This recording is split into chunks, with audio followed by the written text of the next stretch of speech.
생쥐꼴로 젖은 쌍둥이가 빗속에서 제 차를 가로막았습니다. 아저씨, 우리 엄마 좀 살려주세요. 엄마가 피를 너무 많이 흘려요. 급히 따라간 지하 세탁소.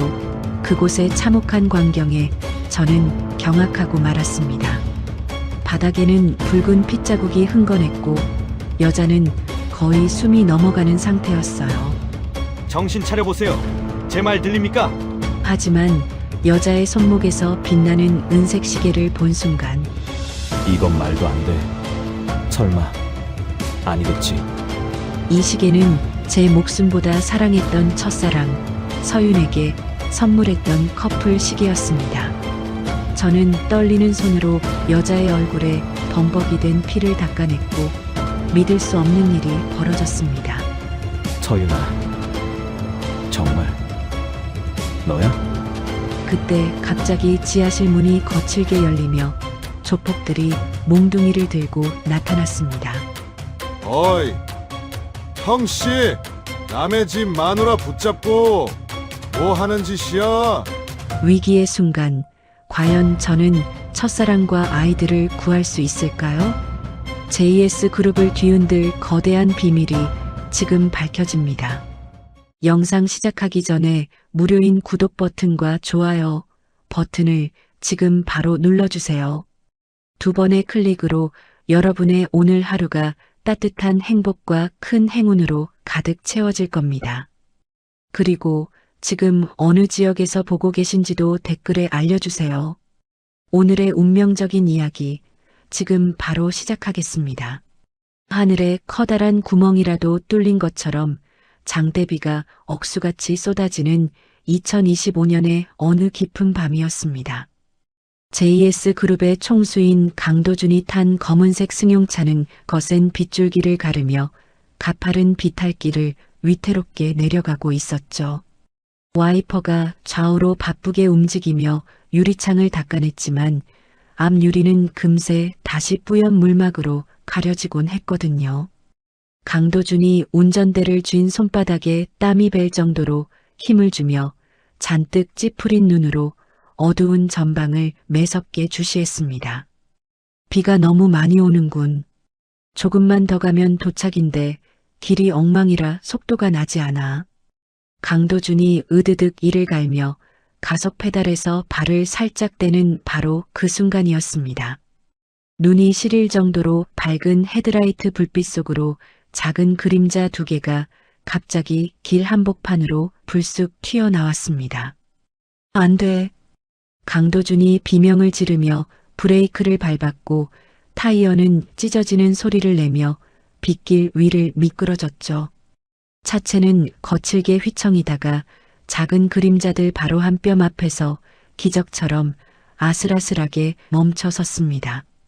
강도준이 거친 숨을 몰아쉬며 황급히 차 문을 열고 빗속으로 뛰어나갔습니다. 차 앞에는 빗물에 푹 젖어 생쥐꼴이 된 어린 쌍둥이 형제 박하늘과 박우주가 서로를 꼭 껴안은 채 덜덜 떨고 있었거든요. 강도준이 아이들의 어깨를 붙잡고 안색을 살피며 다급한 목소리로 물었습니다. 얘들아, 괜찮니? 어디 다친 곳은 없어? 도대체 이 위험한 빗속에 왜 뛰어든 거야? 형인 박하늘이 빗물에 젖어 눈도 제대로 못 뜨면서 강도준의 젖은 양복 소매를 꽉 움켜쥐었습니다. 아저씨, 제발이요. 우리 엄마 좀 살려주세요. 엄마가 피를 너무 많이 흘려요. 박하늘의 목소리는 거센 빗소리에 묻힐 만큼 작았지만 그 안에 담긴 절박함은 강도준의 가슴을 송곳처럼 찔렀습니다. 동생 박우주가 강도준의 바짓가랑이를 붙잡고 목 놓아 울며 큰 소리로 외쳤습니다. 엄마가 아무리 깨워도 안 일어나요. 아저씨, 제발 우리 엄마 좀 도와주세요. 아이들의 처절한 울음소리에 강도준의 가슴속 깊은 곳이 이상하게 요동치기 시작했습니다. 강도준은 알 수 없는 강렬한 이끌림에 아이들을 뒷좌석에 태우고 그들이 가리키는 방향으로 차를 몰았습니다. 아이들이 안내한 곳은 길가 구석진 곳에 흉물스럽게 숨어있는 낡고 습한 지하 세탁소였습니다. 지하로 내려가는 가파른 계단에는 지독한 곰팡이 냄새와 쾌쾌한 빨래 냄새가 뒤섞여 코를 찔렀죠. 강도준이 삐걱거리는 나무 문을 거칠게 발로 차서 열자 어두컴컴한 방 한가운데에 한 여자가 쓰러져 있었습니다. 방 바닥에는 붉은 핏자국이 흥건하게 고여 있었고 여자의 몰골은 참혹하기 그지없었거든요. 강도준이 비명을 삼키며 여자에게 달려가 차가운 시멘트 바닥에 무릎을 꿇었습니다. 정신 차려보세요. 이봐요, 제 말 들립니까?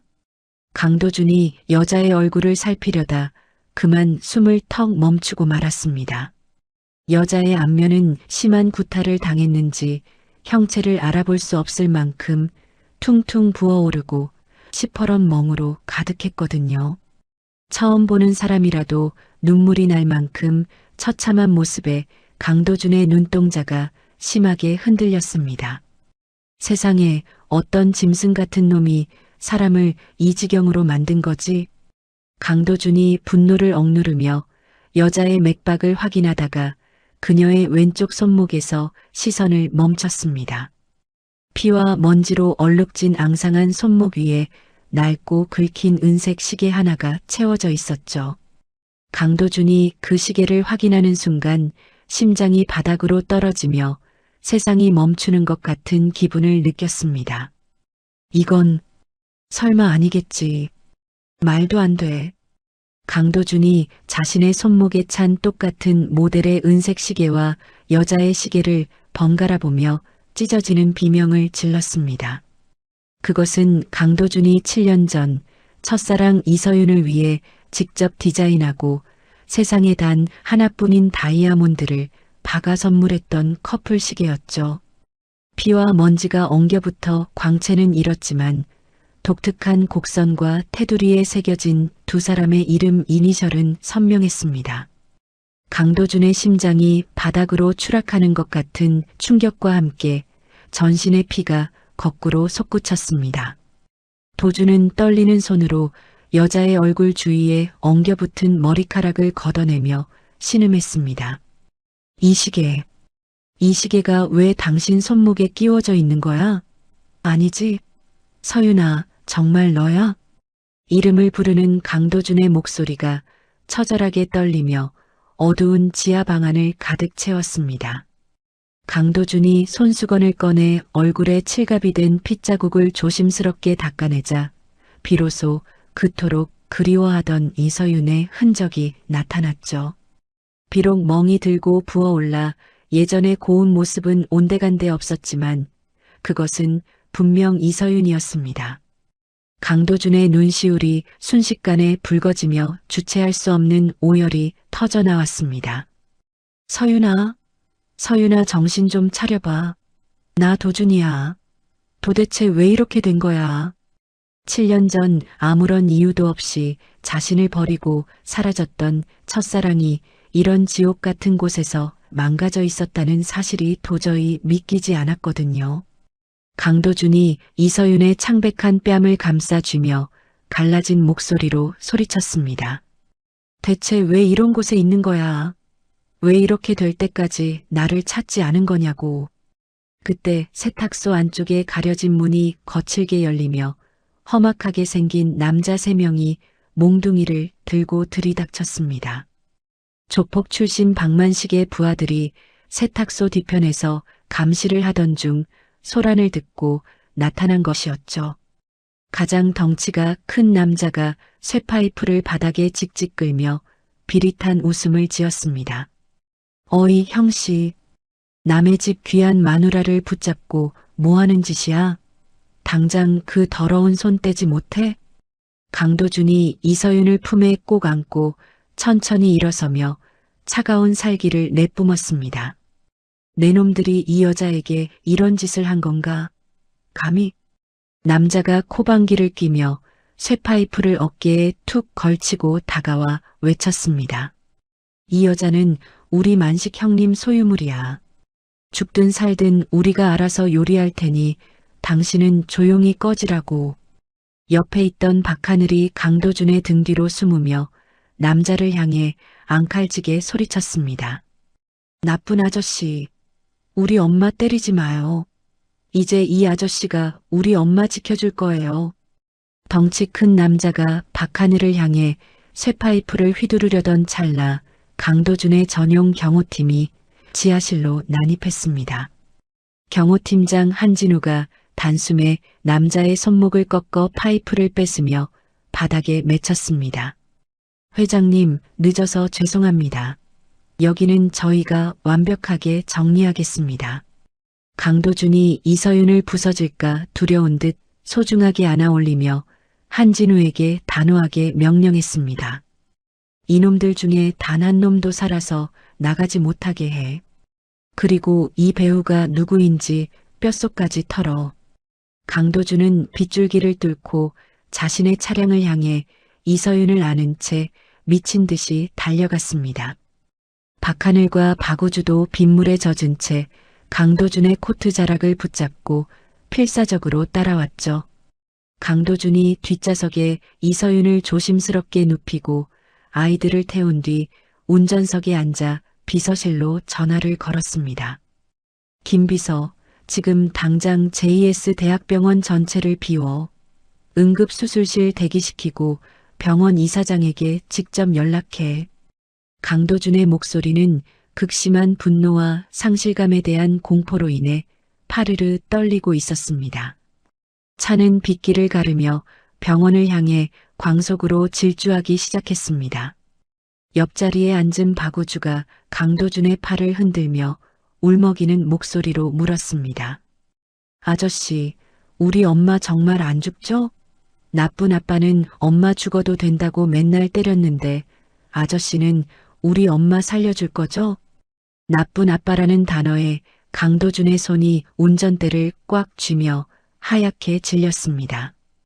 강도준이 룸미러로 우주에 젖은 얼굴을 응시하며 낮은 목소리로 대답했습니다. 그 아빠라는 놈은 아빠가 아니야. 아저씨가 목숨 걸고 약속할게. 너희 엄마 절대로 죽게 내버려 두지 않아. 병동 입구에 도착하자 이미 수십 명의 의료진이 들것을 들고 비상 대기 중이었습니다. 이서윤이 수술실로 실려 들어가는 모습을 넋이 나간 채 지켜보던 강도준은 복도 벽을 주먹으로 세게 내리쳤습니다. 잠시 후 김 비서가 서류 뭉치를 가슴에 안고 숨을 헐떡이며 강도준에게 다가왔습니다. 김 비서가 고개를 숙여 인사하며 조심스러운 어조로 보고를 시작했습니다. 회장님, 방금 이서윤 씨의 지난 7년 기록을 긴급 확인했습니다. 도저히 묵과할 수 없는 부분이 있습니다.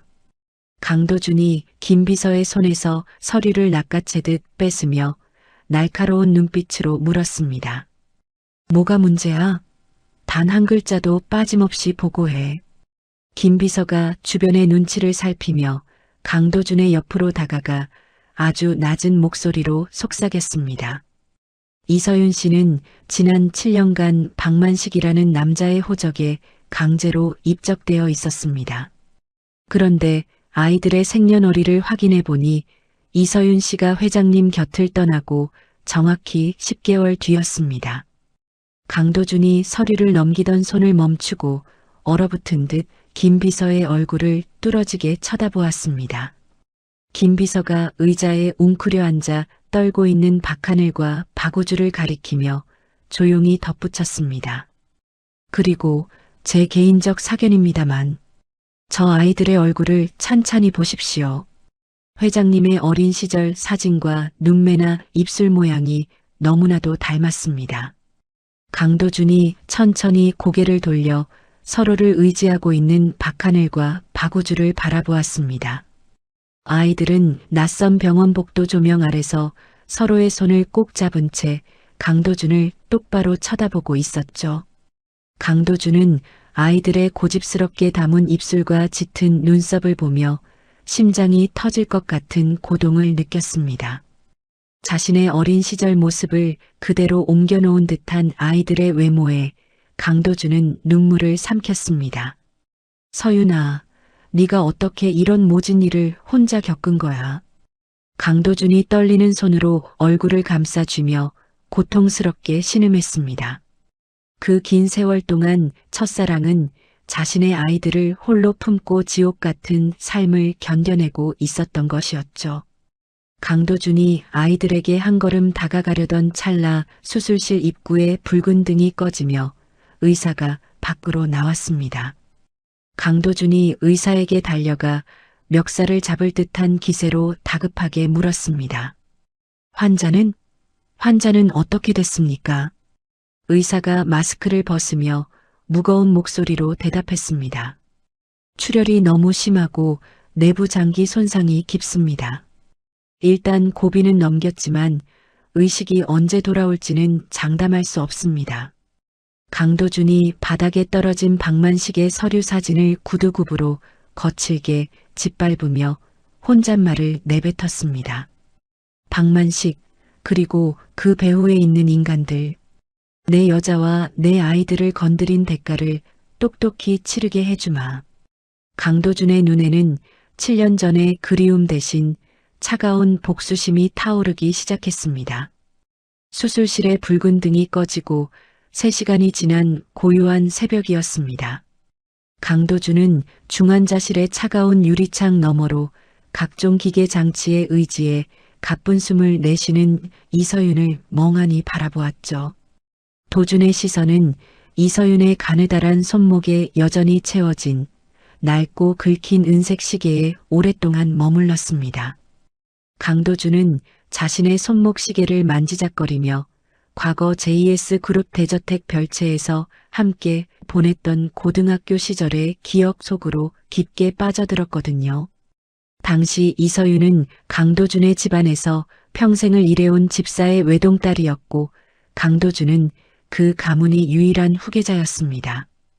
같은 학교, 같은 학년이었던 두 사람은 신분의 벽을 넘어 별채 단칸방에서 몰래 서로의 마음을 확인하며 은색 시계를 커플로 맞추고 영원한 사랑을 맹세했죠. 도준아, 우리가 나중에 어른이 되어도 이 시계처럼 서로 변하지 않을 수 있을까? 이서윤이 별채 툇마루에 앉아 수줍게 웃으며 묻자 강도준이 그녀의 어깨를 소중하게 감싸 안았습니다. 당연하지 서윤아. 내가 약속할게. 누구도 우리 사이를 갈라놓지 못하게 내가 너를 평생 지켜줄 거야. 하지만 강도준의 부친은 그런 두 사람의 관계를 탐탁지 않게 여기며 늘 싸늘한 시선으로 이서윤을 몰아세우곤 했거든요. 강도준이 회상에서 깨어나 무거운 발걸음으로 중환자실 문을 열고 들어가 이서윤의 침대 곁에 자리를 잡고 앉았습니다. 강도준이 이서윤의 멍든 손을 조심스럽게 맞잡는 순간 그녀의 눈꺼풀이 파르르 떨리더니 서서히 들리기 시작했죠. 이서윤은 눈을 뜨자마자 눈앞에 강도준을 발견하고는 온몸을 경련하듯 떨며 발작적인 비명을 내질렀습니다. 가까이 오지 마. 내 몸에 손대지 말란 말이야. 강도준이 당황하며 이서윤의 어깨를 눌러 진정시키려 하자 이서윤이 그의 손을 거칠게 뿌리치며 벽으로 몸을 붙였습니다. 살인자, 너희 집안은 우리 부모님을 처참하게 죽인 살인자 집안이야. 당장 내 눈앞에서 사라져. 강도준이 충격을 받은 안색으로 이서윤을 바라보며 갈라진 목소리로 간절하게 물었습니다. 서윤아, 그게 무슨 말이야? 빗길 운전 부주의로 인한 사고가 사실이 아니라는 거야? 이서윤이 침대 시트를 찢어질 듯 꽉 쥐며 피눈물을 흘리듯 목 놓아 소리쳤습니다. 아니, 사고가 아니었어. 네 새어머니 최명숙 회장이 자기 횡령죄를 덮어씌우려고 우리 아빠를 범죄자로 조작했단 말이야. 이서윤은 7년 전 자신의 부모가 죽기 직전 최명숙 회장이 누군가와 통화하며 차량 브레이크를 조작하라고 지시하던 녹취를 우연히 들었던 진실을 폭로했습니다. 강도준은 평생 어머니라 믿고 존경했던 자신의 계모 최명숙이 그런 끔찍한 살인 교사를 저질렀다는 사실에 심장이 나락으로 떨어지는 기분을 느꼈거든요. 우리 아빠가 진실을 밝히겠다고 최 회장에게 엄포를 놓으니까 부모님이 타고 있던 차를 고장 내서 죽인 거야. 그 여자가 내 부모님을 죽였다고. 강도준이 머리를 감싸쥐며 고통스럽게 신음하자 이서윤이 냉소적인 웃음을 터뜨리며 그를 향해 처절하게 몰아붙였습니다. 나는 부모를 죽인 원수 집안의 아들인 너를 더는 사랑할 수 없었어. 그래서 그런 모진 말을 남기고 떠난 거야. 이서윤은 홀로 대저택을 나가 레스토랑에서 아르바이트를 전전하던 중 입덧을 통해 임신 사실을 알게 된 순간을 떠올렸습니다. 원수 집안의 핏줄을 내 몸속에 가졌다는 사실이 얼마나 끔찍했는지 알아? 매일 밤 죽고 싶었어. 뱃속의 아이들을 원망했어. 그 무렵 최명숙이 보낸 박만식이라는 조폭이 나타났고 최명숙은 진실을 입 밖에 내면 아이들을 죽여버리겠다는 말로 이서윤의 숨통을 조였죠. 박만식은 이서윤을 죽이라는 최명숙의 지시를 받았지만 서윤에게 비정상적인 집착을 품게 되며 그녀를 지하 세탁소에 가두어 버렸습니다. 박만식은 7년 동안 나를 노예처럼 부렸어. 나를 죽이지 않는 대신 내 온몸을 망가뜨리며 평생 자기가 가지겠다고 날 짓밟았어. 진실을 모두 알게 된 강도준이 이서윤의 마른 손을 다시 붙잡고 통곡하며 고개를 숙였습니다. 미안해 서윤아.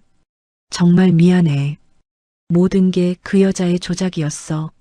나도 아버지를 잃고 그 악마 같은 여자에게 속아 살아왔어. 하지만 이서윤은 싸늘한 시선으로 강도준을 바라보며 자신의 손을 차갑게 빼냈습니다. 도준아, 이제 다 늦었어. 너는 이제 잘나가는 그룹 회장이지만 나는 이미 영혼이 죽어버린 사람이나 다름없어.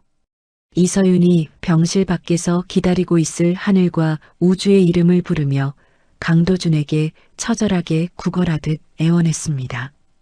우리 하늘이랑 우주 데리고 그냥 떠나게 해줘. 너랑 엮이면 또 누가 죽을지 몰라 두려워. 강도준이 고개를 가로저으며 이서윤의 어깨를 꽉 붙잡고 단호한 어조로 말했습니다. 아니, 절대 안 돼. 내가 이제 모든 진실을 알았는데 너를 어떻게 다시 그 지옥으로 보내겠어? 그 여자와 박만식 내가 반드시 무너뜨릴 거야. 이서윤이 흐느끼며 침대에 얼굴을 묻고 절규하듯 마지막 힘을 다해 외쳤습니다.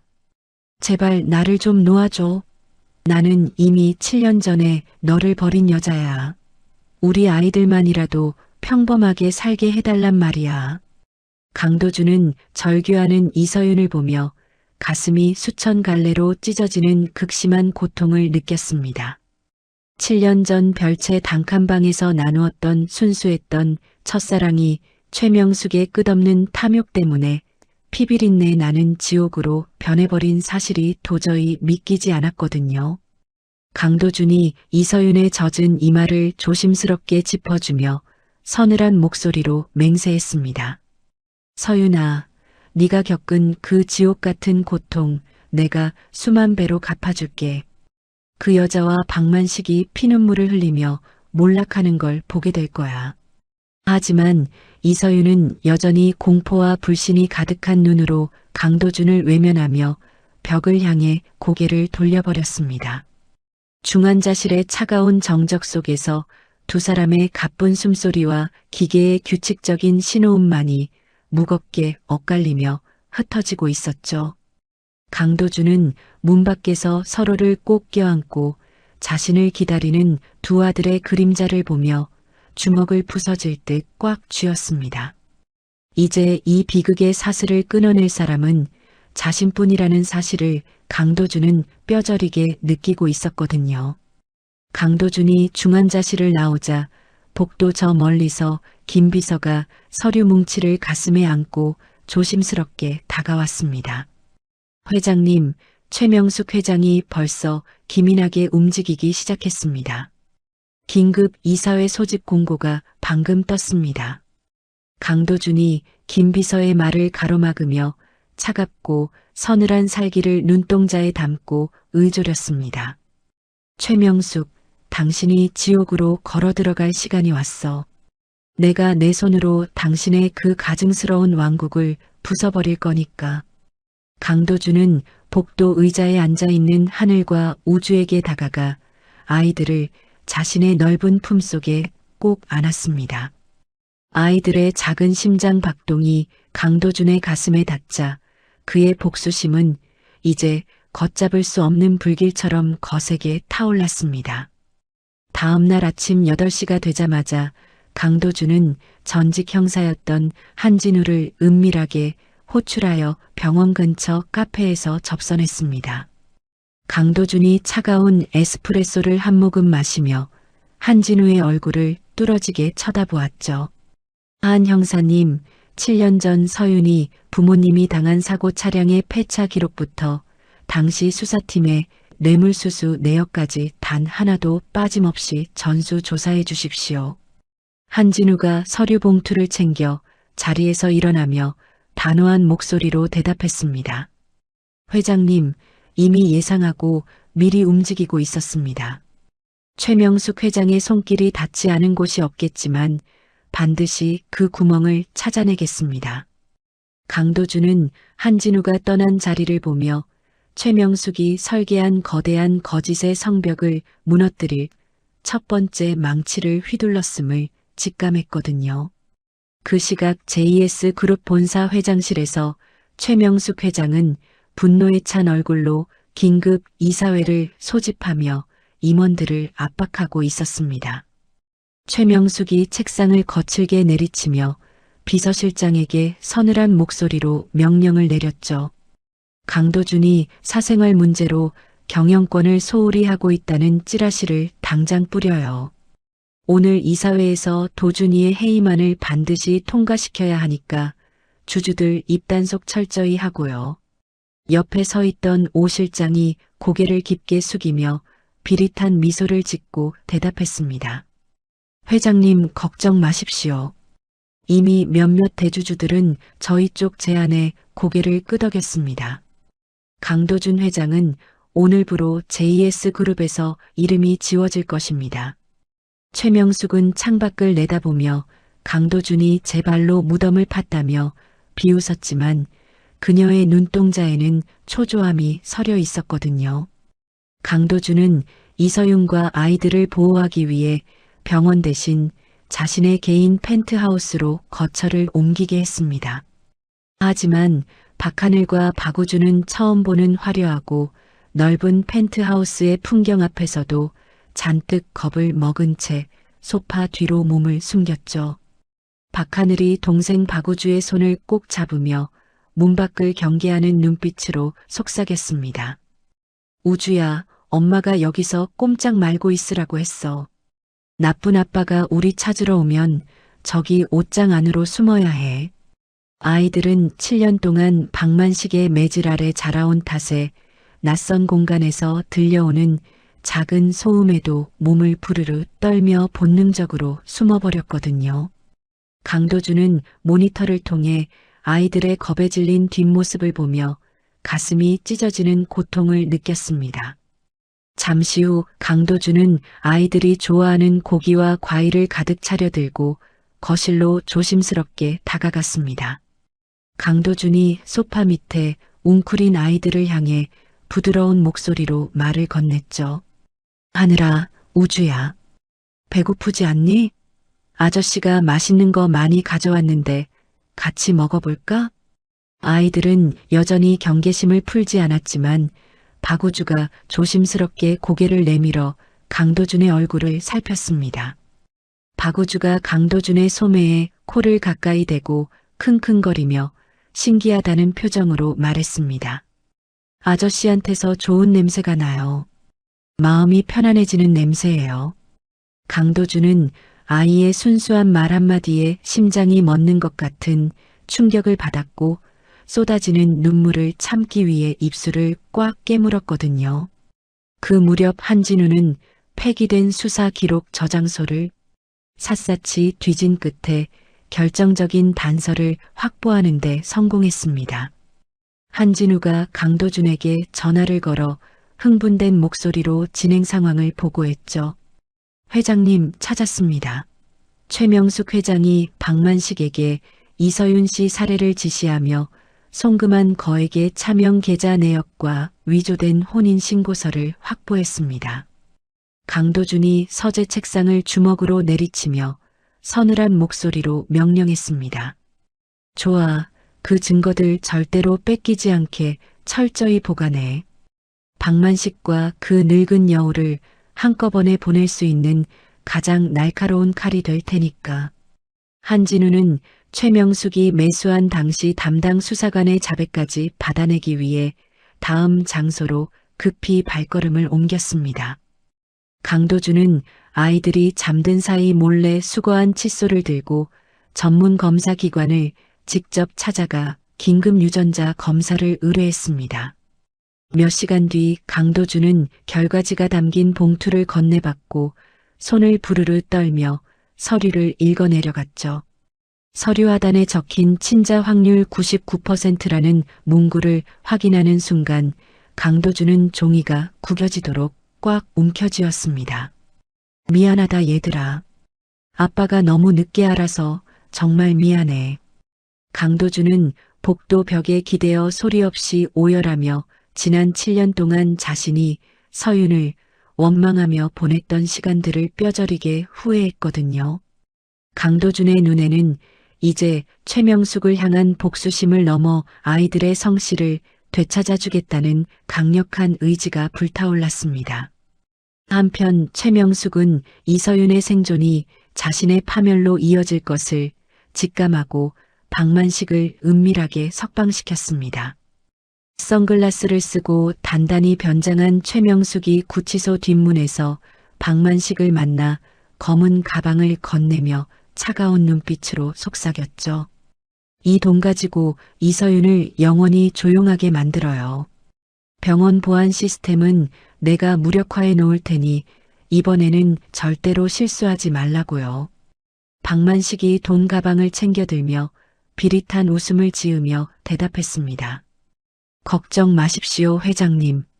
제 여자는 제가 제일 잘 압니다. 이번에는 확실하게 숨통을 끊어놓고 오겠습니다. 최명숙은 박만식의 탐욕을 이용해 강도준의 가장 소중한 것을 앗아가려는 최후의 도박을 시작했거든요. 병실에 홀로 남은 이서윤은 우연히 켜진 텔레비전 화면에서 강도준의 해임 위기를 다루는 뉴스를 보게 되었습니다. 이서윤이 파르르 떨리는 입으로 혼잣말을 했죠. 나 때문에 저 사람 인생이 망가지고 있는 거야? 이서윤은 자신 때문에 강도준이 모든 것을 잃게 될까봐 공포에 휩싸였습니다. 서윤은 아이들과 자신만 사라지면 강도준이 다시 평화를 되찾을 것이라 믿고 환자복 위에 코트를 걸친 채 병실 밖으로 도망칠 준비를 마쳤어요. 이서윤이 주위를 살피며 병실 문을 여는 순간 복도 끝에서 간호사 복장을 한 괴한이 나타나 그녀를 가로막았습니다. 괴한이 품속에서 약물이 든 주사기를 꺼내 이서윤의 목에 꽂으려 시도하며 거칠게 달려들었죠. 이때 뒤에서 엄마를 보러 몰래 따라왔던 박하늘이 비명을 지르며 괴한의 다리를 강하게 물어뜯었습니다. 우리 엄마 괴롭히지 마. 이 나쁜 사람아. 박하늘은 고사리 같은 손으로 괴한의 옷자락을 붙잡고 늘어졌고 괴한이 아이를 걷어차려던 찰나 이서윤이 아이를 감싸 안으며 바닥을 뒹굴었죠. 긴박한 순간 복도 저 멀리서 강도준과 경호원들이 달려와 괴한을 단숨에 제압하고 이서윤을 품에 안았습니다. 강도준이 이서윤의 안색을 살피며 다급한 목소리로 외쳤습니다. 서윤아, 하늘아, 괜찮아? 어디 다친 데는 없어? 늦어서 정말 미안해. 이서윤은 겁에 질려 우는 하늘이를 품에 꼭 끌어안으며 강도준의 가슴을 밀쳐내고 울부짖었습니다. 도준아, 제발 부탁이야. 우리 좀 그냥 가게 해줘. 우리 때문에 네가 죽을지도 몰라. 나 같은 게 뭐라고 네 인생을 다 걸어. 강도준은 절규하는 이서윤을 더욱 강하게 끌어안으며 그녀의 귓가에 이제 절대로 놓지 않겠다는 맹세를 속삭였거든요. 병원에서 벌어진 참혹한 습격 사건 이후 강도준은 이서윤과 두 아들을 자신의 개인 펜트하우스로 서둘러 옮겼습니다. 이곳은 JS 그룹 본사보다도 보안이 철저한 요새와 다름없었기에 강도준은 그제야 비로소 안도의 한숨을 내쉬었죠. 강도준은 침대에 누워 안정을 취하는 이서윤의 곁으로 다가가 그녀의 왼쪽 손목에 채워진 낡은 은색 시계를 가만히 내려다보았습니다. 강도준이 서윤의 시계를 풀어 시계줄 사이사이에 낀 이물질을 조심스럽게 닦아내던 중 시계 뒷면의 로고 부분이 미세하게 들떠 있는 것을 발견했어요. 강도준이 손톱 끝으로 로고 판을 살짝 들어 올리자 그 안에는 종이보다 얇은 초소형 메모리 카드가 정교하게 숨겨져 있었습니다. 강도준이 곧바로 서재로 달려가 컴퓨터에 메모리 카드를 연결하자 최명숙 회장의 거대한 비자금 횡령 내역과 함께 충격적인 녹취 파일이 흘러나왔죠. 강도준이 떨리는 목소리로 거실에 있는 이서윤을 불렀습니다. 서윤아, 이리 와서 이것 좀 들어봐. 네 아버지가 마지막까지 목숨을 걸고 알리려 했던 진실이 여기 담겨 있어. 서재로 들어온 이서윤은 스피커를 통해 흘러나오는 최명숙의 표독스러운 목소리와 자신의 아버지가 억울함을 호소하는 대화를 듣고는 자리에 주저앉았습니다. 이서윤이 다리에 힘이 풀린 듯 바닥을 짚으며 강도준의 팔을 붙잡고 뜨거운 눈물을 쏟아냈습니다. 우리 부모님이 정말 하늘에서 얼마나 억울해하고 계실지 생각만 해도 가슴이 찢어져. 이서윤이 가슴을 쥐어뜯으며 짐승 같은 울음소리를 내뱉었습니다. 강도준이 이서윤의 떨리는 어깨를 강하게 끌어안으며 그녀의 귓가를 쓸어 넘겼습니다. 최명숙은 진실이 밝혀지는 게 두려워서 아버님, 어머님을 입막음하려고 살해한 거야. 그 증거가 여기 다 담겨 있어. 내가 그 억울함을 반드시 씻어줄게. 이서윤은 7년 전 사건을 두 귀로 생생하게 들으며 온몸을 떨고 오열했습니다. 강도준은 이서윤을 달래며 곧장 법무팀장에게 전화를 걸어 박만식과 이서윤의 위조된 혼인신고를 무효화하는 소송을 즉각 접수하라고 명령했죠. 강도준은 동시에 박하늘과 박우주의 성씨를 박씨에서 강씨로 변경하는 친자, 인지 청구 절차를 비밀리에 진행하기 시작했습니다. 강도준은 서재 문을 열고 거실 소파에 나란히 앉아 서로의 손을 꼭 잡고 있는 박하늘과 박우주에게 천천히 다가갔습니다. 강도준은 아이들의 눈높이에 맞춰 차가운 대리석 바닥에 무릎을 꿇고 앉아 아이들의 작은 손을 하나씩 맞아봤거든요. 하늘아, 우주야. 아저씨가 너희에게 꼭 해주고 싶은 이야기가 있어서 왔어. 강도준의 목소리가 미세하게 떨리자 형인 박하늘이 강도준의 손을 거칠게 뿌리치며 자리에서 벌떡 일어났습니다. 박하늘이 핏발선 눈으로 강도준을 노려보며 앙칼지게 소리쳤습니다. 아저씨가 정말 우리 아빠예요?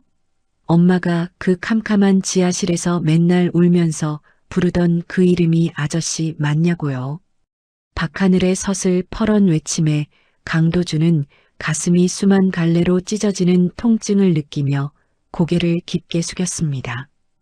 박하늘은 참았던 울음을 터뜨리며 강도준의 가슴을 작은 주먹으로 퍽퍽 내리치기 시작했죠. 아빠라면서 왜 이제 왔어요? 우리 엄마가 그 나쁜 아빠한테 맞아서 피 흘릴 때 아저씨는 도대체 어디서 뭐하고 있었는데요? 강도준은 박하늘의 원망 섞인 매질을 온몸으로 받아내며 아이를 끌어안고 짐승 같은 울음소리를 내뱉었습니다. 미안해 하늘아. 아빠가 너무 바보 같아서 너희가 이 세상에 있는 줄도 몰랐어. 아빠가 정말 죽을 죄를 지었어. 옆에서 겁에 질려 지켜보던 동생 박우주도 강도준의 목등에 매달려 서럽게 울음을 터뜨리며 아빠를 목 놓아 불렀거든요. 우리는 너무 무서웠어요. 맨날 캄캄한 데서 배고프고 추웠단 말이에요. 우리 이제 다시는 그 지하실 안 가도 돼요? 강도준은 두 아이를 한꺼번에 품에 넣고 으스러질 듯 껴안으며 자신의 뺨을 아이들의 젖은 얼굴에 비비적거렸습니다. 아니, 절대 안 가. 이제 아빠가 너희 곁에 있잖아. 누구도 너희랑 엄마를 건드리지 못하게 아빠가 내 목숨을 걸고 지킬게. 이서윤은 문틈으로 강도준과 아이들이 오열하며 서로의 핏줄임을 확인하는 모습을 보며 무너져 내리듯 벽을 짚었습니다. 이서윤은 7년간 가슴속에 품었던 도끼와 원망이 강도준의 진심 어린 눈물과 사죄에 씻겨 내려가는 것을 느꼈거든요. 강도준은 아이들의 눈물을 손등으로 닦아주며 박하늘과 박우주의 이마에 차례대로 깊고 뜨거운 입맞춤을 남겼습니다. 내일부터는 너희 이름 앞에 박씨가 아니라 강씨를 붙여줄 거야. 너희는 자랑스러운 JS 그룹의 강하늘, 강우주니까. 알겠니?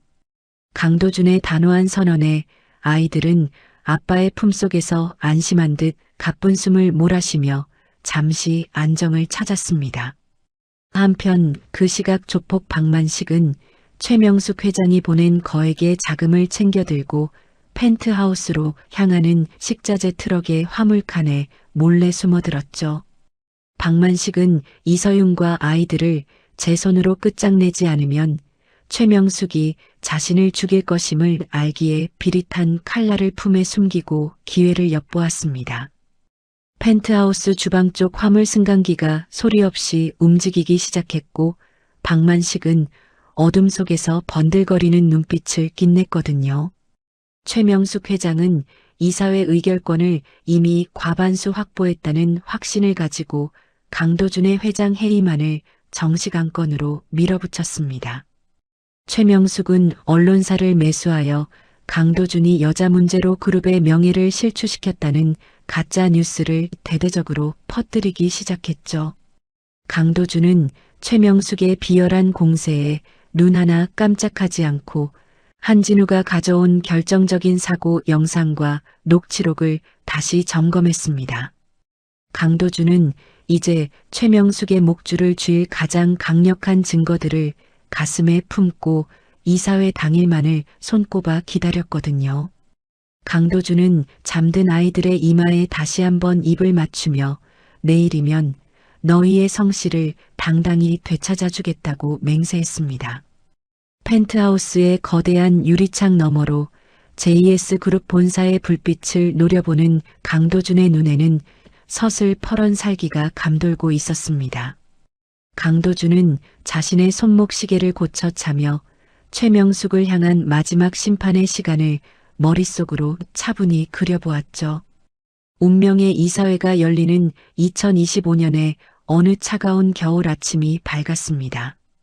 밤새 내린 서리가 펜트하우스 유리창에 하얗게 내려앉아 세상을 차갑게 비추고 있었죠.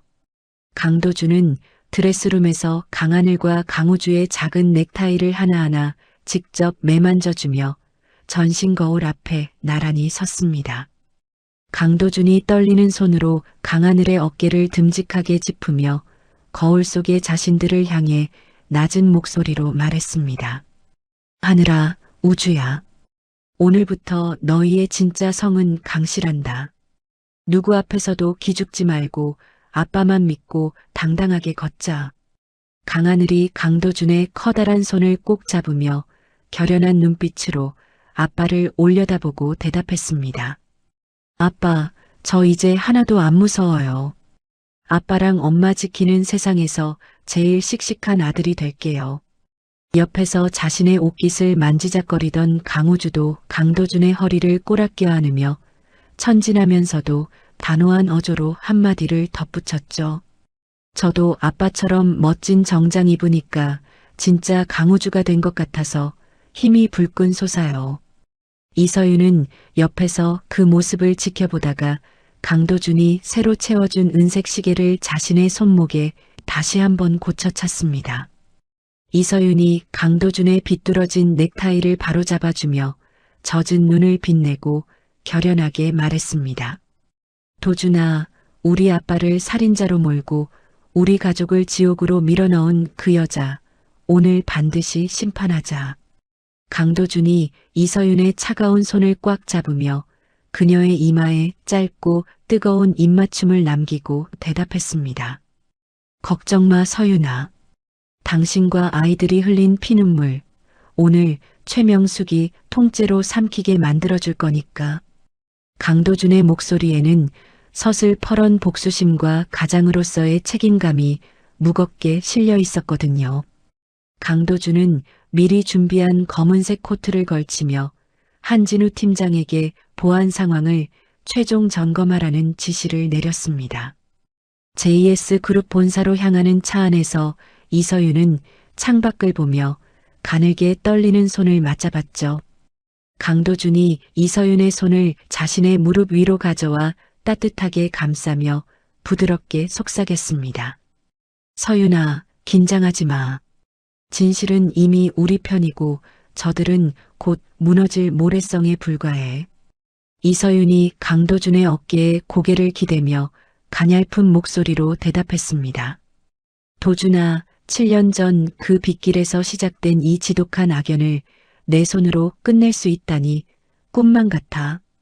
JS그룹 로비에 강도준이 이서윤과 두 아들의 손을 잡고 위풍당당하게 나타나자 대기하던 수백 명의 기자가 구름처럼 몰려들었습니다.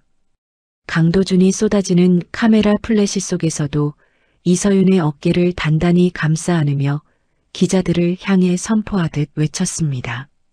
오늘 이 사회는 JS그룹의 썩은 환부를 도려내고 빼앗긴 주인의 자리를 되찾는 자리가 될 것입니다. 한 기자가 마이크를 들이대며 강도준에게 다급하게 질문을 던졌습니다.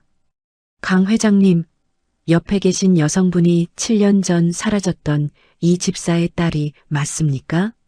아이들은 누구입니까?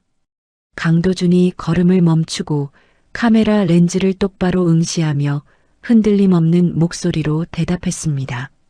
이분은 제 아내 이서윤이고 이 아이들은 JS그룹의 정당한 후계자들인 제 친아들들입니다. 로비는 순식간에 아수라장이 되었고 강도준 일가는 경호원들의 호의를 받으며 이사회실로 향했습니다. 이사회의 육중한 문을 거칠게 열고 들어선 강도준을 향해 상석에 앉아있던 최명숙의 코방귀를 뀌며 소리쳤죠. 강도준 회장, 여기가 어디라고 감히 저런 천한 것들을 줄줄이 달고 들어와? 당장 경호원 불러서 끌어내. 최명숙이 테이블을 주먹으로 내리치며 히스테릭한 웃음을 터뜨렸습니다. 강도준이 최명숙의 면전에 비자금 장부와 박만식의 살인 공모 내역이 담긴 서류를 가차없이 내동댕이 치며 말했습니다. 천한 것들, 당신 눈에는 내 아내와 내 아들들이 그렇게 보여? 살인자 주제에 그 더러운 입 당장 닥쳐. 이사들이 충격을 받은 듯 웅성거리며 당황하자 강도준이 비서에게 신호를 보냈습니다. 곧이어 대형 스크린에 7년 전 사고 현장의 진실이 담긴 복원 영상과 음성 파일이 재생되기 시작했죠. 강도준이 사시나무 떨듯 몸을 떠는 최명숙을 가리키며 이사들을 향해 사자우를 토하듯 폭로했습니다. 이 여자가 자신의 범죄를 은폐하려고 30년간 충실하게 저희 집에서 일해오셨던 집사님을 협박하다가 끝내 차량 브레이크를 조작해 살해한 증거입니다. 화면 속에서는 최명숙의 표독스러운 목소리가 회의실을 가득 채우며 잔인한 살해 지시를 내리는 소리가 생생하게 울려 퍼졌습니다. 최명숙이 얼굴이 하얗게 질려 비명을 지르며 주위 이사들의 옷자락을 붙잡고 발악하기 시작했죠. 아니야. 저건 다 가짜야. 강도준이 나를 끌어내리려고 인공지능으로 목소리를 조작한 거라고. 강도준이 차가운 눈빛으로 오 실장을 노려보며 단호하게 명령했습니다. 오 실장, 당신도 공범이야. 한진우가 이미 당신이 받은 뇌물 장부까지 다 확보했으니 포기해. 이사들이 하나둘씩 혐오스러운 눈빛으로 최명숙에게 등을 돌리며 해임안에 찬성표를 던지기 시작했거든요. 김 고문이 천천히 자리에서 일어나 서류에 도장을 찍으며 차갑게 한마디를 내뱉었습니다. 최명숙 씨, 이제 당신의 시대는 끝났습니다. 더 이상 그룹의 명예를 더럽히지 말고 법의 심판을 받으시죠. 바로 그 순간이었습니다. 최명숙의 몰락에 광분한 박만식이 이사회실 입구에 서 있던 육중한 대리석 홍보 게시판 구조물을 향해 몸을 던졌습니다. 박만식이 괴성을 지르며 아이들이 서 있는 방향으로 거대한 구조물을 밀어 쓰러뜨렸죠. 이서윤, 다 같이 죽자. 너희가 행복하게 살 것 같아? 높이 2미터가 넘는 무거운 대리석 판이 굉음을 내며 강하늘과 강우주 위로 쓰러지기 시작했습니다. 이서윤이 비명을 지르며 아이들을 감싸려 했지만 구조물의 속도가 훨씬 더 빨랐거든요. 절체절명의 순간 강도준은 본능적으로 몸을 날려 아이들과 이서윤을 옆으로 밀쳐냈습니다. 대신 강도준이 그 무시무시한 무게를 온몸으로 받아내며 대리석 판 아래에 깔리고 말았죠. 쾅! 하는 둔탁한 소리와 함께 이사회실 바닥이 진동했고 강도준의 신음 섞인 비명이 울려 퍼졌습니다. 이서윤이 자리에 주저앉아 쓰러진 대리석 판을 붙잡고 절규하며 울부짖었습니다. 도준아, 안 돼. 도준아, 정신 좀 차려봐. 얘들아, 아빠 좀 도와줘. 강하늘과 강우주도 바닥에서 일어나 아빠의 이름을 부르며 대리석 판을 작은 손으로 밀어보려 애썼죠. 아빠 일어나요. 우리 때문에 아빠 제발요. 강도준은 거대한 무게에 짓눌려 안색이 창백해진 채 가쁜 숨을 몰아쉬며 이서윤의 손을 더듬거렸습니다. 강도준이 고통을 참아내며 가느다란 목소리로 아이들에게 말을 건넸습니다. 하늘아, 우주야, 다친 데는 없니? 아빠는 괜찮아. 강도준의 이마에는 굵은 땀방울이 송골송골 맺혔고 의식은 점차 흐릿해지고 있었거든요.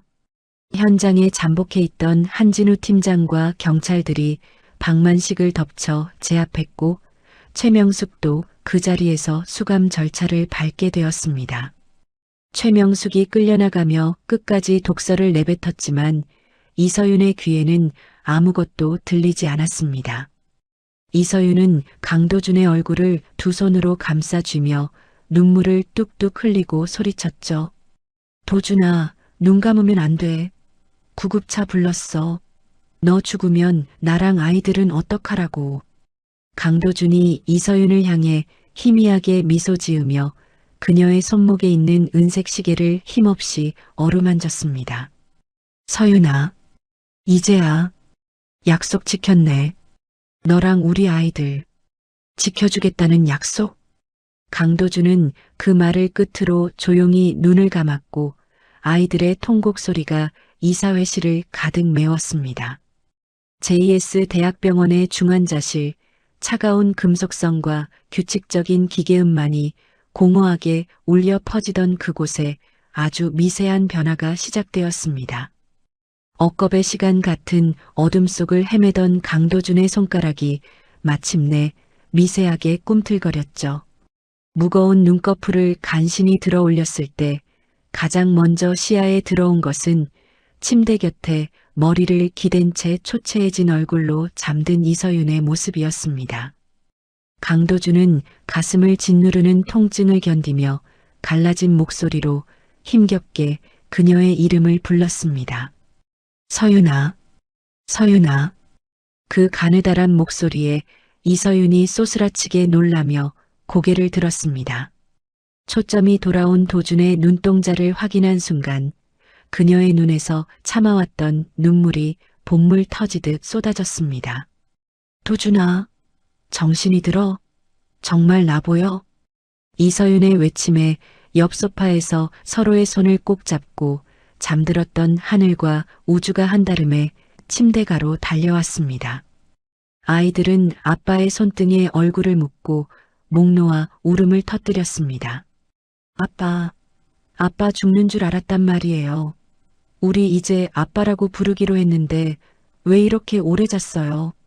다시는 자면 안 돼요. 큰아들 하늘이 도준의 손을 붙잡고 어깨를 들썩이자 막내 우주도 아빠의 환자복 소매를 꼭 붙잡으며 울먹였습니다. 아빠, 이제 아프지 마요. 우리 지옥 같은 세탁소 안 가도 되게 아빠가 지켜준다고 했잖아요. 그 약속 지켜야죠. 강도준은 전신을 파고드는 고통 속에서도 아이들의 손을 하나씩 찾아 꽉 쥐어주었습니다. 그의 눈시울도 금세 붉게 물들었습니다. 미안해. 아빠가 너무 늦게 일어나서 정말 미안해. 하늘아, 우주야. 이제 아빠가 너희 절대 놓지 않을 거야. 강도준의 떨리는 맹세에 이서윤은 그의 뺨을 어루만지며 대답했습니다. 고마워, 도준아. 살아 돌아와줘서 우리 아이들에게 진짜 아빠의 이름을 되찾아줘서 정말 고마워. 이제 우리 무서워하지 않아도 되는 거지? 도준은 서윤의 손바닥에 자신의 얼굴을 비비며 간절하게 고개를 끄덕였습니다. 이 눈물겨운 재회는 중환자실의 차가운 공기를 단숨에 녹여버릴 만큼 절절했습니다. 며칠 뒤 도준의 상태가 어느 정도 안정되자 그는 병원보다 더 안전하고 철저한 보안을 자랑하는 자신의 개인 저택으로 거처를 옮기기로 했습니다. 병원은 외부인의 출입을 완전히 통제하기 어려웠기에 모든 의료 설비를 저택 내 전용 회복실로 옮겨와 요새를 만든 것이죠. 최명숙 회장의 구속영장 집행을 단 몇 시간 앞둔 2025년의 어느 차가운 겨울밤이었습니다.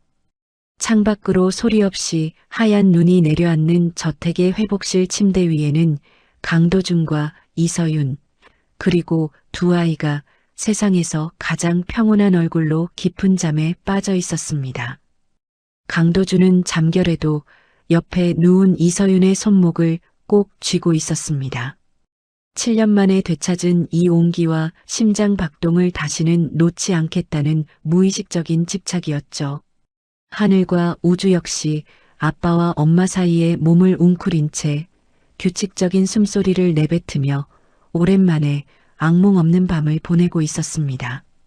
서윤아, 이제 정말 다 끝났어. 내일 아침이면 그 사람들은 법의 심판을 받을 거야. 우리 아이들이 더 이상 숨어 지내지 않아도 되는 세상이 온다고. 그러니까 오늘은 아무 생각 말고 푹 자. 잠들기 전 도준이 속삭였던 그 약속이 회복실 안을 따뜻하게 감싸고 있었습니다. 이서윤 역시 도준의 가슴에 얼굴을 묻으며 안도의 숨을 내쉬었죠. 고마워. 네가 이렇게 우리 곁에 있다는 게 아직도 꿈만 같아. 내일 아침엔 아이들이랑 같이 마당에 눈사람 만들기로 했어. 꼭 같이 해줘야 해. 하지만 그 평화로운 정적을 깨뜨린 것은 저택 지하 깊숙한 곳에서 들려온 기분 나쁜 기계음이었습니다. 연행되던 경찰차 안에서 미리 포섭해둔 부하들의 도움을 받아 탈주한 박만식은 하청업체 직원으로 위조한 출입증을 이용해 경비망을 뚫고 잠입했습니다. 그는 어둠 속에서 번들거리는 눈빛을 빛내고 있었죠. 박만식은 최명숙의 마지막 지령을 완수하기 위해 자신의 목숨조차 내던진 광기에 휩싸여 있었습니다. 박만식은 고농축 산업용 유독가스가 담긴 실린더를 저택 전체의 공기 흐름을 제어하는 중앙 환기 시스템에 연결했습니다. 강도준, 그렇게 행복하게 잠들면 안 되지. 너희 가족이 맞이할 아침은 이 세상이 아니라 저승이 될 거다. 내가 못 가진 거 너도 절대로 못 가져. 박만식은 비릿한 웃음을 지으며 서서히 밸브를 열었습니다. 무색무취의 독성 기체는 보이지 않는 죽음의 사자가 되어 환풍구를 타고 가족들이 잠든 회복실 내부로 소리 없이 쏟아져 들어오기 시작했습니다. 아무것도 모른 채 깊은 잠에 빠져 있던 막내 우주가 잠결에 짧은 기침을 내뱉으며 몸을 뒤척였습니다. 하지만 가스는 소리 없이 방 안을 채워갔고 산소 농도가 급격히 떨어지며 평화롭던 숨소리는 점차 거칠고 가냘픈 천명음으로 변해갔습니다. 가장 먼저 이상을 느낀 것은 이서윤이었습니다. 지옥 같은 7년을 견뎌오며 작은 기척에도 예민해진 그녀의 생존 본능이 무의식 속에서도 비상벨을 울린 것이었죠. 이서윤은 납덩이처럼 무거운 눈꺼풀을 간신히 들어 올렸지만 이미 폐부 깊숙이 침투한 유독가스 때문에 지독한 현기증이 몰려왔습니다. 그녀는 본능적으로 목을 부여잡으며 곁에 누운 아이들을 확인했습니다. 하늘아, 우주야, 도준아, 일어나, 제발. 이서윤은 옆에 누운 아이들을 깨우려 손을 뻗었지만 몸이 마음대로 움직이지 않았습니다. 불현듯 코끝을 스치는 희미하고 매캐한 화학약품 냄새에 그녀의 눈동자가 공포로 커졌습니다. 서윤은 필사적으로 강도준의 어깨를 흔들었습니다. 도준아, 일어나, 제발. 유독가스 냄새가 나. 누가 가스를 뿌렸어. 그 무렵 강도준의 머리맡에 놓여있던 스마트폰이 요란하게 진동하며 붉은 경고등을 내뿜었습니다. 저택 내 공기질 수치가 위험 수준을 돌파했다는 시스템의 긴급 알림이었죠. 강도준은 수술 부위의 극심한 통증과 함께 밀려오는 어지러움을 억누르며 쏘스라치게 놀라 깨어났습니다. 서윤아, 하늘아, 우주야, 모두 일어나, 숨쉬지 마. 강도준은 본능적으로 아이들을 품에 안고 침대 밑으로 내려왔습니다. 하지만 이미 공조 시스템을 해킹한 박만식에 의해 회복실의 육중한 강화 유리문은 외부에서 전자적으로 완전히 잠겨버린 상태였습니다. 강도준은 문손잡이를 미친 듯이 돌리며 어둠 속에서 절규했습니다. 문 열어. 누구 없나? 보안팀, 당장 공조실 확인해. 하지만 박만식은 이미 저택 내부의 통신 회선까지 마비시킨 뒤였습니다. 병실 안은 이제 가시거리가 짧아질 정도로 희뿌연 가스가 차오르고 있었고 잠에서 깨어나지 못한 채 밭은 숨을 내뱉는 아이들의 얼굴은 창백하게 질려가고 있었습니다. 이서윤은 호흡 곤란 속에서도 자신의 잠옷 상의를 벗어 아이들의 코와 입을 감싸 안았습니다. 안 돼. 제발. 우리 아이들만은 살려줘. 도준아, 문 좀 열어봐. 이서윤은 아이들을 환기구에서 가장 먼 쪽으로 밀어내며 바닥으로 쓰러졌습니다. 그녀의 손목에 감긴 은색 시계가 비상등의 붉은 빛을 받아 처연하게 빛나고 있었죠. 강도준은 피범벅이 된 손으로 복도 장식장에 비치된 비상용 도끼를 기억해냈습니다. 그는 수술 부위에서 터져나온 피가 잠옷을 붉게 적시는 것도 잊은 채 벽면으로 기어가 유리를 깨고 도끼를 꺼냈습니다. 내 가족 건드린 놈들 절대로 용서 못해. 박만식, 이게만도 못한 놈. 서윤아, 조금만 더 버텨. 도주는 정신이 혼미해지는 와중에도 마지막 남은 힘을 쥐어짜 강화 유리의 모서리를 향해 도끼를 내리찍기 시작했습니다. 쾅! 쾅! 거대한 소음이 저택 복도에 울려 퍼졌지만 특수 제작된 강화 유리는 쉽게 깨지지 않았습니다. 유리창 너머로 의식을 잃어가는 가족들을 바라보는 강도준의 눈에는 핏발이 서고 눈물이 맺혔습니다. 자신이 가진 모든 부와 명예가 이 차가운 유리 한 장을 깨지 못해 사랑하는 이들을 죽음으로 내몰고 있다는 사실에 도주는 짐승 같은 울음을 터뜨렸습니다. 아빠, 무서워요. 숨이 안 쉬어져요. 잠깐 의식을 찾은 우주가 가냘픈 목소리로 아빠를 불렀지만 이내 고개가 힘없이 옆으로 꺾였습니다. 방 안의 산소는 이제 거의 바닥나고 있었습니다. 하늘과 우주의 가냘픈 손등이 차갑게 식어가는 것을 느끼며 이서윤은 강도준의 실루엣을 향해 가냘픈 손을 뻗었습니다. 도준아, 우리 하늘나라에서는 행복하게.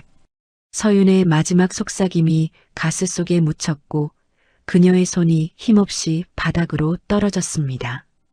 안 돼. 안 된다고. 아직 시작도 못했단 말이야. 강도준은 자신의 어깨 근육이 찢어지는 고통을 무시한 채 다시 도끼를 치켜들었습니다. 그의 눈에는 오직 가족을 구해야 한다는 광기 어린 집념만이 타오르고 있었습니다. 도끼날이 유리에 박힐 때마다 도준의 상처에서 뿜어져 나온 피가 유리창을 붉게 물들였습니다. 1분 1초가 생사를 가르는 절체절명의 순간 강도준의 절규와 함께 강화 유리에 거대한 균열이 생기기 시작했습니다. JS 저택 지하 깊숙한 곳에 위치한 중앙공조실은 거대한 기계 장치들이 내뿜는 중저음의 진동과 함께 비릿한 금속 냄새 그리고 누출된 가스의 매캐한 향이 뒤섞여 기괴한 긴장감을 자아내고 있었습니다. 박만식은 이미 이성을 잃은 눈동자로 가스배관 근처에서 라이터를 켠 채 허공을 응시하고 있었죠. 그의 손가락이 미세하게 떨릴 때마다 작은 불꽃이 위태롭게 흔들렸고 그 불꽃은 금방이라도 저택 전체를 거대한 화염으로 집어삼킬 듯 보였습니다. 강도준, 네가 다 가진 것 같지? 아니야. 결국은 나랑 같이 죄가 되는 거야. 그 잘난 마누라랑 새끼들 비명소리가 여기까지 들리는 것 같네. 박만식의 광기 어린 혼잣말이 공조실의 소음에 묻혀 흩어질 때쯤 어둠 속에서 차가운 목소리가 날아와 꽂혔습니다. 그 더러운 입 닥쳐, 박만식. 당신은 여기서 한 발짝도 못 나가. 차가운 목소리의 주인은 최명숙의 아들이자 도준의 이복 동생인 태준이었습니다. 그는 어머니의 광기 어린 집착이 결국 무고한 아이들의 생명까지 위협하는 지경에 이르자 평생 외면해왔던 가문의 업보를 자신의 손으로 끊어내기로 결심하고 이곳까지 숨어든 것이었죠. 박만식이 깜짝 놀라 뒤를 돌아보며 라이터를 치켜들었습니다. 당신이 여긴 왜? 설마 이제 와서 네 형의 편을 들겠다는 거야? 최 회장님이 알면 당신 목숨도 무사하지 못할 텐데. 태주는 차가운 눈빛으로 박만식을 쏘아보며 한 걸음씩 다가갔습니다. 어머니는 이미 제정신이 아니야. 그리고 당신 같은 인간한테 내 가족의 목숨을 맡길 생각은 추호도 없어. 당장 그 라이터 내려놔. 오지 마. 오면 확 그어버릴 거야. 다 같이 죽는 거라고. 박만식이 소리를 지르며 라이터 불꽃을 배관 가까이 가져가려던 찰나 태준이 정광석화처럼 몸을 날렸습니다. 태준은 박만식의 손목을 강하게 걷어차 라이터를 멀리 날려버린 뒤 그의 멱살을 잡고 바닥으로 내동댕이 쳤습니다. 박만식, 넌 오늘 여기서 내 손에 죽는다. 태준은 입술이 터진 채로 발악하는 박만식의 주먹을 온몸으로 받아내며 기어이 중앙 제어반으로 손을 뻗었습니다. 으아! 태준의 비명과 함께 비상배기 스위치가 수동으로 힘차게 돌아갔습니다. 거대한 환풍기가 역회전하며 내는 굉음이 지하를 가득 메웠고 회복실 내부로 주입되던 유독가스가 순식간에 외부로 강제 배출되기 시작했습니다. 동시에 현장에 들이닥친 한진우와 정의 경호 요원들이 박만식을 덮쳐 완벽하게 제압했습니다. 박만식은 수갑이 채워지는 순간에도 저주를 퍼부었죠. 이거 나 최 회장이 가만두지 않을 거야. 다 같이 죽기로 했단 말이야. 한진우는 차가운 눈빛으로 그의 품 안에서 최명숙의 자폭 지시가 담긴 녹음 파일을 회수했습니다. 박만식, 네 주인님은 이제 너를 버렸어. 이 파일이 최명숙을 사형대로 보낼 마지막 열쇠가 될 거다. 같은 시각 2층 회복실 앞에서는 강도준의 처절한 사투가 절정에 달해 있었습니다. 태준이 가스를 배출하기 시작하면서 희뿌연 연기가 조금씩 거치기 시작했지만 안쪽의 가족들은 이미 의식을 잃고 미동도 하지 않았거든요. 강도준은 수술 부위에서 터져나온 피가 바닥을 적시는 것도 잊은 채 비상용 도끼를 머리 위로 치켜들었습니다. 서윤아, 하늘아, 우주야, 제발 대답 좀 해봐. 도준의 절규와 함께 도끼날이 강화 유리의 모서리를 정확하게 가격했고 마침내 거대한 유리창이 비명 같은 소리를 내며 수만 개의 파편이 되어 쏟아져 내렸습니다. 강도준은 방독면도 쓰지 않은 채 그 안으로 몸을 던졌습니다. 아직 잔류가스가 남아있어 숨이 턱 막혀왔지만 그는 폐부가 타들어가는 고통을 견디며 바닥에 쓰러진 강하늘과 강우주를 차례로 안아복도로 끌어냈습니다.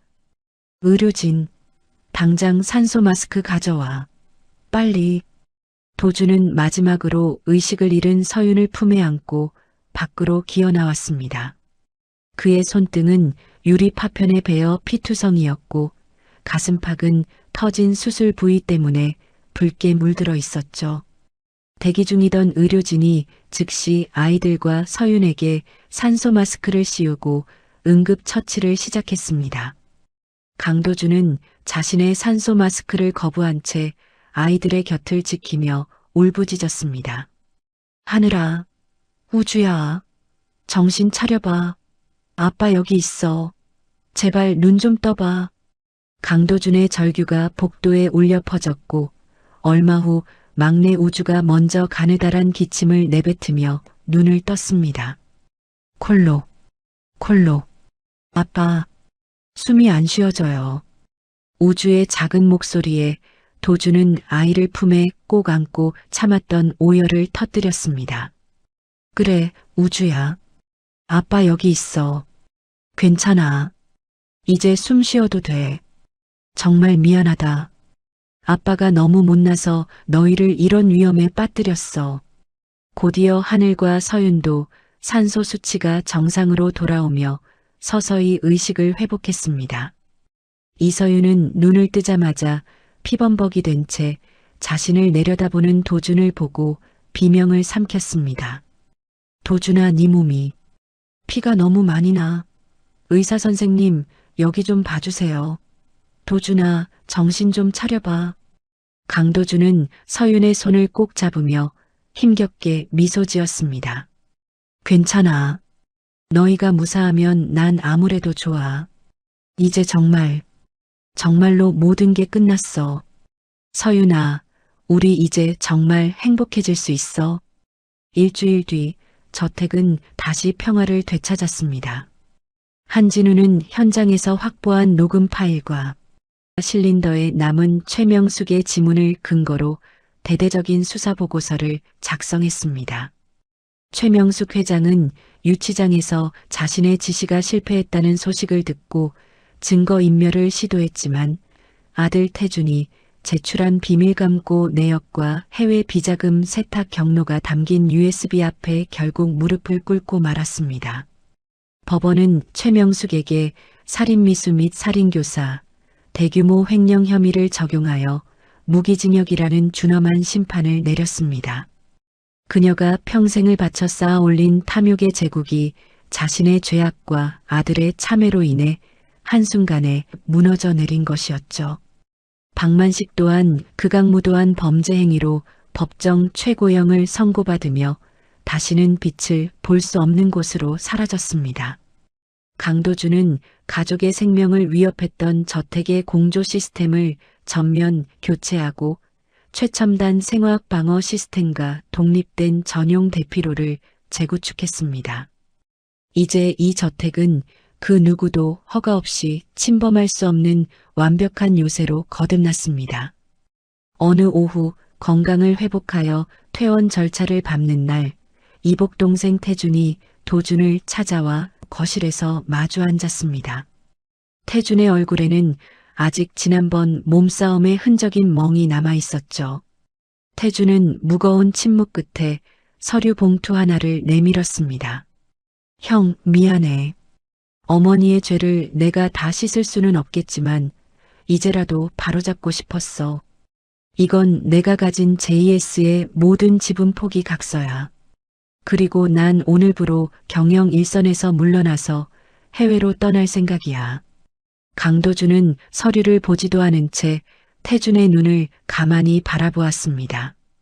태준아, 네가 아니었으면 내 가족은 그날 밤 모두 죽었을 거야.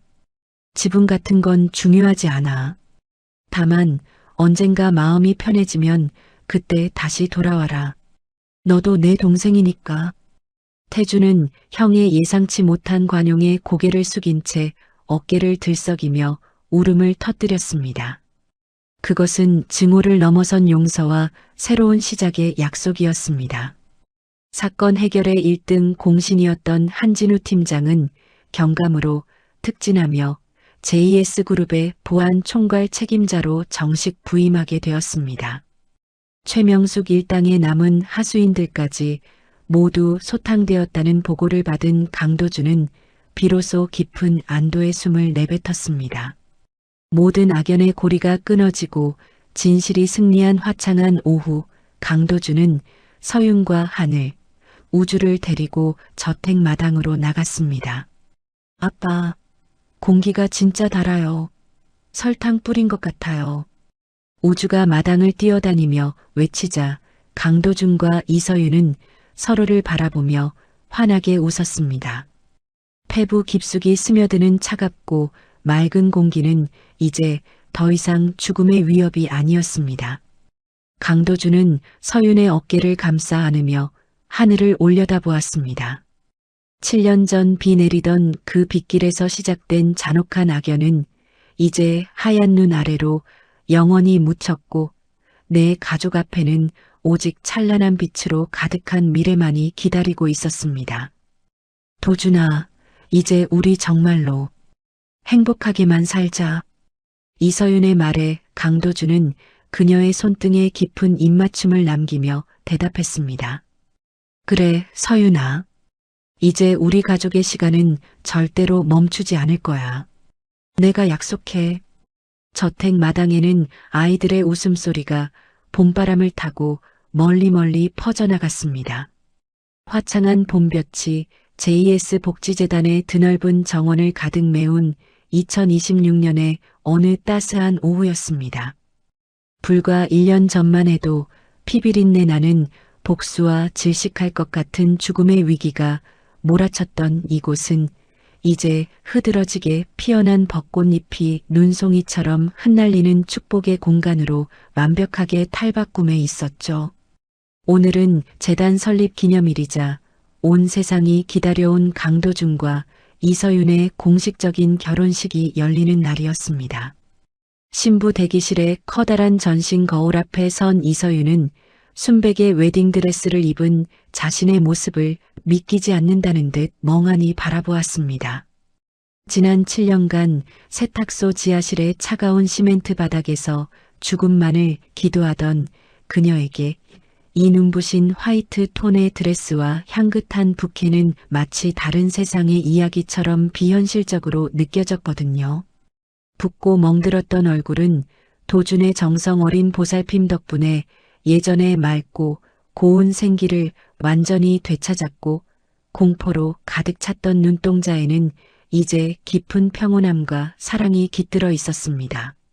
엄마, 오늘 진짜 세상에서 제일 예뻐요. 아니, 우주에서 제일 예쁜 요정 같아요. 멋진 턱시도를 차려입은 강우주가 뛰어들어와 이서윤의 품에 안겼습니다. 뒤따라 들어온 강하늘도 쑥스러운 듯 넥타이를 만지작거리며 입가에 부드러운 미소를 띄었죠. 엄마, 이제 정말 아빠랑 우리랑 평생 같이 사는 거죠? 다시는 무서운 아저씨 피해 다니지 않아도 되는 거 맞죠? 강하늘의 질문에 이서윤은 아이를 꼭 껴안으며 단호하게 고개를 끄덕였습니다. 그럼 이제 우리 하늘이랑 우주가 JS 가문의 당당한 주인인걸. 누구도 너희를 숨게 만들거나 아프게 하지 못해. 엄마랑 아빠가 약속할게. 이때 대기실 문이 열리고 듬직한 정장 차림의 강도준이 들어섰습니다. 도준은 서윤을 보는 순간 숨이 멎는 것 같은 충격을 받은 듯 제자리에 멈춰 섰습니다. 그는 천천히 다가와 서윤의 손을 맞잡으며 떨리는 목소리로 속삭였습니다. 서윤아, 정말 너무 아름다워. 7년 전 별채 단칸방에서 너에게 이 드레스를 입혀주겠다고 약속했던 그 밤이 이제야 완성되는 것 같아. 이서윤은 도준의 눈에 맺힌 이슬을 보며 살며시 웃음 지었습니다. 도준이 네 덕분이야. 네가 포기하지 않고 빗속을 뚫고 우리를 찾아와 주지 않았다면 우린 지금 이 자리에 없었을 거야. 예식의 시작을 알리는 웅장한 음악이 흐르고 강도준은 단상 앞에서 긴장된 모습으로 입구만을 주시했습니다. 잠시 후 양손에 하늘과 우주의 손을 잡고 입장하는 이서윤의 모습이 나타나자 하객들 사이에서는 탄성이 터져 나왔습니다. 강도준의 눈시울은 순식간에 붉게 달아올랐죠. 빗줄기를 가르며 아이들의 구원 요청에 차를 멈췄던 그날 밤부터 유독가스가 가득한 병실 문을 도끼로 부수며 절규했던 그 잔인한 새벽까지 지난 1년간의 사투가 주마등처럼 스쳐 지나갔거든요. 강도준은 이서윤의 손을 건네받으며 하객들 앞에서 떨리는 목소리로 성혼 선언문을 낭독하기 시작했습니다. 비 내리던 그 지독한 밤, 나를 찾아와 준 당신과 우리 아이들이 제 인생의 가장 큰 기적이었습니다. 7년의 어둠을 홀로 견뎌준 당신에게 이제 남은 평생은 세상에서 가장 찬란한 빛만을 선물하겠습니다. 어떤 시련이 와도 다시는 당신의 손을 놓지 않겠습니다. 이서윤 역시 강도준의 눈을 똑바로 응시하며 흔들림 없는 목소리로 화답했습니다. 나를 지옥에서 끌어올려준 당신의 손을 이제는 제가 더 꽉 잡을게요. 우리 아이들에게 이름을 되찾아주고 무너진 정의를 바로 세워준 당신을 존경하고 사랑합니다. 다시 태어나도 당신의 아내로 우리 아이들의 엄마로 살고 싶어요. 결혼식장 한쪽에는 특별한 자리가 마련되어 있었습니다.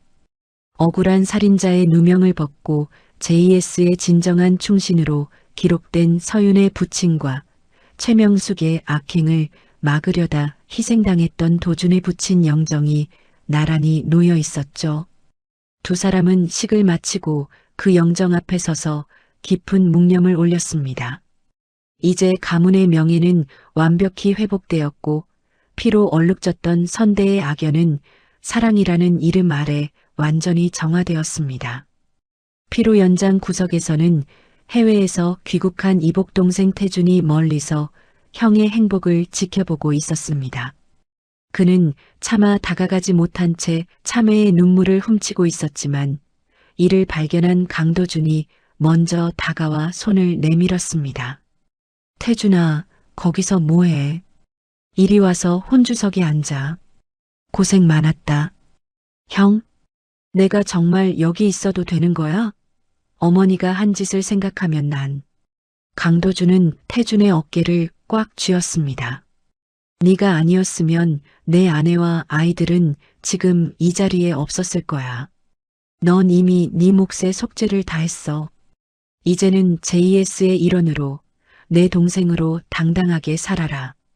태준은 형의 넓은 가슴에 얼굴을 묻고 한참을 울었고 이로써 JS 가문의 마지막 상처까지 치유되는 순간이었습니다. 최명숙 회장은 감옥에서 자신의 몰락을 지켜보며 여전히 광기에 휩싸여 있었지만 이제 그녀를 기억하는 사람은 아무도 없었습니다. 결혼식 이후 이서윤은 하늘우주공익재단의 이사장으로서 왕성한 활동을 시작했습니다. 그녀는 자신처럼 학대와 불법 감금으로 고통받는 피해자들을 위해 법적 심리적 지원 시스템을 완벽하게 구축했죠. 그녀의 진정성 있는 행보는 전국적인 지지를 받았고 JS그룹은 단순한 재벌 기업을 넘어 사회적 책임을 다하는 국민 기업으로 거듭났습니다. 강도준 또한 회장이라는 권위적인 직함보다는 하늘과 우주의 아빠라는 이름을 더 소중하게 여겼습니다. 그는 매일 저녁 아무리 바쁜 업무가 있어도 퇴근 시간을 지켰고 아이들의 숙제를 도와주며 함께 정원에서 축구를 하는 평범한 일상에서 가장 큰 행복을 찾았습니다. 강하늘과 강우주는 이제 더 이상 어두운 구석이나 옷장 속에 숨지 않습니다. 아이들은 대저택의 마당을 마음껏 뛰어다니며 밝고 건강하게 자라났습니다. 특히 우주는 아빠의 영리함과 엄마의 따뜻한 심성을 그대로 닮아 학교에서 가장 인기 있는 아이가 되었죠. 과거의 트라우마는 사랑이라는 연고 덕분에 이제는 흉터조차 보이지 않을 만큼 희미해졌습니다. 어느 평화로운 일요일 저녁, 내 가족은 저택 테라스에 모여 앉아 붉게 물드는 노을을 바라보았습니다. 강도준은 이서윤의 손목에 있는 이제는 낡고 긁힌 은색 시계를 가만히 어루만지며 부드럽게 물었습니다. 우리가 고등학교 때 맞춘 시계니까 이 시계도 20년이 다 되어가.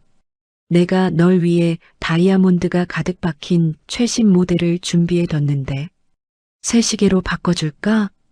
이서윤은 고개를 살랑살랑 가로저으며 강도준의 어깨에 고개를 기댔습니다. 아니, 이 낡고 부서진 시계가 우리가 견뎌온 시간을 말해주잖아. 지하실의 어둠 속에서도 나를 버티게 해줬고 결국 너를 다시 만나게 해준 이 시계가 나는 세상에서 제일 소중해. 강도준은 서윤의 말에 깊은 감동을 느끼며 자신의 시계와 그녀의 시계를 나란히 맞대었습니다. 째깍거리는 두 시계의 초침은 이제 한치의 오차도 없이 완벽하게 일치하며 영원히 멈추지 않을 행복의 시간을 기록하고 있었습니다. 그래, 서윤아. 이제 우리 가족의 시간은 그 누구도 멈추게 하지 못해. 내가 약속할게. 다시 태어나도 내가 먼저 빗속을 뚫고 당신을 구하러 갈 거야. 그때는 내가 우산 들고 먼저 마중 나갈게. 아이들의 방에서는 평화로운 숨소리가 들려오고 저택을 비추는 달빛은 마치 네 사람의 앞날을 축복하듯 은은하고 따스한 황금빛으로 물들었습니다. 진정한 가족은 서로의 상처를 보듬을 때 비로소 완성된다는 진리를 몸소 증명해낸 강도준과 이서윤. 7년의 지옥을 지나 찬란한 천국에 도착한 그들의 길고 험난했던 여정은 이제 가장 완벽한 마침표를 찍었습니다.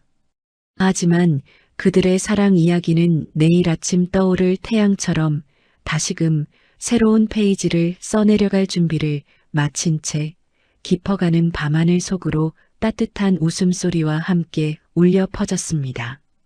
7년이라는 긴 어둠을 지나 마침내 찬란한 봄날을 맞이한 강도준과 이서윤, 그리고 하늘이와 우주의 이야기가 이렇게 대단원의 막을 내렸습니다. 멈추지 않고 째깍거렸던 은색 시계의 초침처럼 진정한 사랑과 꺾이지 않는 용기는 결국 우리를 가장 안전하고 따뜻한 곳으로 인도한다는 사실을 다시 한번 느낄 수 있었던 시간이었습니다. 지금 이 순간에도 각자의 시련 속에서 차가운 빗길을 홀로 걷고 계신 분들이 있다면 오늘의 이 이야기가 여러분의 마음속에 작은 희망의 불씨가 되었기를 진심으로 바랍니다. 서로의 상처를 보듬고 비로소 하나의 완성된 조각이 된 내 가족의 앞날에 이제는 눈물 없는 안식과 영원한 행복만이 가득하기를 함께 기원해 봅니다. 사랑하는 독자 여러분, 오늘의 긴 여정을 함께 들어주신 분이 계시다면 잘 들었다고 댓글 하나만 남겨주세요. 무료인 구독과 좋아요 눌러주시면 좋은 기운 받아서 더 재밌고 감동적인 영상으로 찾아오겠습니다. 감사합니다.